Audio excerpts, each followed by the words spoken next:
Oh boy. All right, so here I am with our new guy, Chomsky. And let me just get some of these rocks out of our way real quick. Okay, boy. All right, boy. So, he came in on a harness, and as we saw, he does a lot of lunging, pulling, jumping, barking, howling. So, right now, I've just been moving him around and doing our first couple of sessions on the rope lead here, which has automatically given me a little bit more control, and I'm able to give him some more feedback, right? But I want to get him on a leash. Obviously, I would prefer, again, I always prefer a leather leash to any other tool. But in order to use a leash, it means we got to have a collar, right? So let's see. I want to try to get him on this star mark here. I think this is going to be a good tool for him. And we're going to continue some teaching here. Okay, perfect fit. It's perfect. Let's go ahead and put this, oh boy, new tools on. And let's get started. So first things first, Chomsky. Good boy. Good boy. Just gonna work on some of his focus, paying attention to me, responding. Chomsky. Good boy. Okay, come on. Chomsky. Good boy. Good. Okay. So I walk ahead, call his name, I backpedal. Chomsky. I have him come to me, and then I reward him. Okay, boy. Chomsky. Good. Good. Okay. So starting to require him to follow, right? Pay attention. Chomsky. To respond, right? That's what's happening. He's following, he's paying attention, he's responding. I'm rewarding him. Chomsky. Good. What I'm slightly doing is guiding him towards me with the leash also. Chomsky. So right here. Good. I'm guiding him with the leash. As he comes to me, any pressure goes away and the food is given. Chomsky. Good boy. Sit. So I'm essentially also teaching him how to be lured, right? How to lure him into me. Okay, with the leash, right? Good boy. Chomsky. Good boy. Good. Okay. And then eventually, I'm gonna start turning this into my turning exercise, right? Come on, boy. Good boy. Good boy. Sit. Good. Let's start bringing a little bit more structure. Okay. To being on the leash, right? And that's really what it is, guys, majority of our dogs have absolutely zero structure on leash, right? So therefore, they don't know what to expect, right? There's no discipline, there's no structure. Good boy. Sit. So they don't know what they're supposed to be doing, what you want from them, what you expect from them. Okay, good boy. Okay, come on, let's go. All right, so let's get these turns in. Yeah, good boy, good boy. Good boy. Good. Sit. Good boy. So we're going to do the teaching here, and then we're going to be doing drills, right? Drill, drill, drill, drill to develop the understanding. Good boy. Ready? Okay, come on. So we're going to take off. Good. We're going to make that right turn. We're going to make another right turn right here. I'm using the leash there to point out, sit, that he missed the turn. Good. Good boy. Ready? Okay, let's go. Okay, so take off right here. Good. So that turn right there is a lot easier than this turn right here for him. Good boy. He kind of lags a little bit. Good. You can see, look how quick that turn is. But right here, he lags a little, right? Sit. Good boy. That's okay. We just keep working him through that. Good boy. Good. Okay, come on. All right, so we're gonna have to work on that part next, which is our not picking up food off of the ground. And we're starting to work on some of those impulsiveness. Good boy. So let's practice that a little bit right here. Get to 2 treats, throw 1. We're gonna control this. Sit. Good. Keeping him in a sit position here. Do it again. Nope. Good. Use that leash to keep him in a sit position. Nope.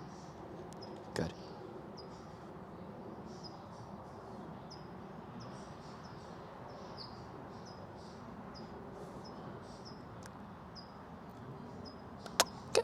Good. All right, so that one, you saw, he didn't totally look at me, but I could see that he decided not to get the treat. Like, he gave into it, right? So as soon as he gave in, sit, I tried to lure him a little bit with that kissing noise to just let him know that, hey, again, food comes from me, right?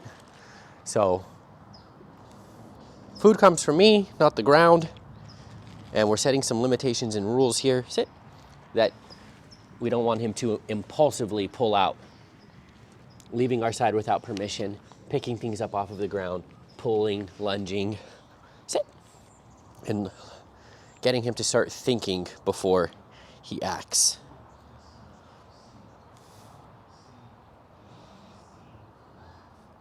So here he stopped advancing. Yes, that's a good boy. He went ahead and looked at me, but then as soon as I gave him that, he went back to the ground again. So we need to make sure that we're giving clear feedback here.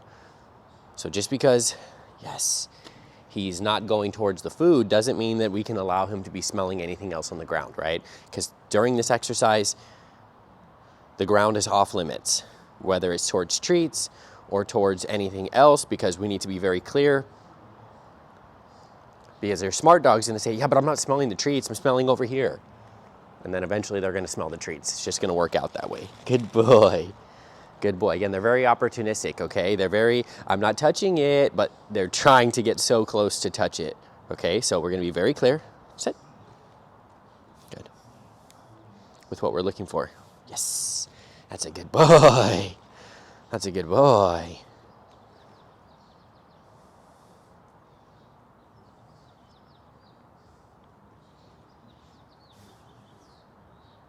All right, so he's not going forward, but I've already seen that he's willing to look at me and give me his attention. Shh.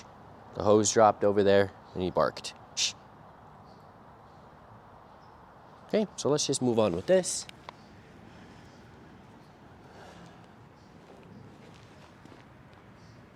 Okay! Again, making sure that when we pick those ones up, that we don't pick them up off of the ground and hand them to him. We want to still stick to that rule that the food on the ground is off limits. So I don't want to be handing it to him from the ground. Good boy, let's go. Good boy. Let's bring him to a stop right here. Sit. Good boy. Okay. Practice. Yes, good boy. Good. So exactly what I'm looking for is that he says, I'm not going to get those ones. I know I can't get that one, but I know that if I pay attention to you, I get rewarded, right? Yes, good boy. So again, guys, this is a super easy one for the dog. I mean, in terms of, it's an easy decision. Okay, don't pick up the one off of the ground, but look at you and get one. It's like they don't even necessarily have to do any work. It's literally just look at me, yes, and get paid, right? That's a good boy. Like, why would I go for the ones on the ground? Because I'm not going to get it. But if I just pay attention, yes, I get rewarded. It's super easy for the dog. Good boy. But again, putting our emphasis on teaching him, okay, how to start to control his impulses, right? Again, so many of you have dogs where everything they do in their life is impulsive, right? They're impulsive with their food. They're impulsive with their play, with their toys. They're impulsive with you and how they interact. Sit. You know, how they, okay, when you let them out of their crate, they're impulsive. They bust out, right? They're barking at everything. They're demanding at everything. They're impulsive on the leash. Everything that most dogs do is impulsive because they're impulsive creatures. And so, sit. Good boy. As you're wanting your dog to listen to you, pay attention, take direction, behave, stop doing certain behaviors, you're asking them to control their impulses. So how much have we worked on controlling impulses? Okay, most of the time it's none, right? Okay, and even if there is some, it's a very, very bare minimum. Like, oh, he waits for his food bowl, right? Oh, it's no problem, we make him wait for his food bowl. But guys, the food is driving the behavior. The dog already knows if I wait for my food bowl, I'm gonna get it. So the food's driving the behavior, right? We're not actually really controlling the dog's impulses like this, decision making. It's just that, sit. They know, as long as they sit, they get their food bowl, right? Sit. So this is impulse control. Yes, good boy. Decision making. Good boy. Okay. So impulse control is the most important part when we're working with our dog. Good boy. And in reality, it stems from our own impulse control. We cannot teach a dog how to sit, control impulses. Good boy. Okay. If we ourselves can't control our own impulses with our dogs, right? So a lot of the behavior that you're dealing with coming from your dog is stemming from us, right? Sit. So as I've always said, if you have bad habits, your dog has bad habits, right? If I had bad habits, my dog's definitely going to have them because I'm not going to be operating with my dog, okay, in a manner that's going to be creating that good habits that I'm looking for. Okay, so again, a lot of bad habits are poor impulse control, not understanding what we can control, okay, right? Not taking control, okay? Just a lot of allowing things to just happen and not understand, oh, wow, I'm actually in control of my environment, of my dog, of myself, right? Okay. And so therefore, we let things just happen and are in a constant reactive state instead of a responsive state, right? We're trying to also teach our dogs how to respond to things, not how to react to things. Reaction is impulsive, right? Response is self-control, patience, and thoughtfulness.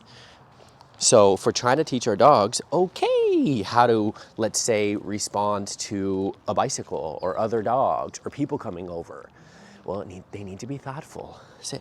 They need to have self-control and think about their actions. Okay. So that's done through building their skills. These are the skills, good boy, that we're trying to build. Okay.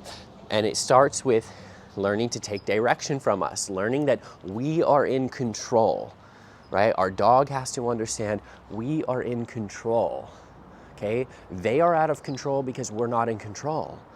So we need to bring some structure, discipline, and control to essentially unlock the freedom that we're looking for. I know it doesn't make sense that discipline and structure equals freedom, okay? Okay, it does, because even in your own mind, if your mind is disciplined and you have structure, well, now you have the freedom to not be a prisoner to all types of negative thoughts and everything, again, that's just happening to you. And it's the same for your dog, okay? As soon as we teach them to just play within a bounds of structure and discipline, now they're not plagued by a constant bombardment of reactivity.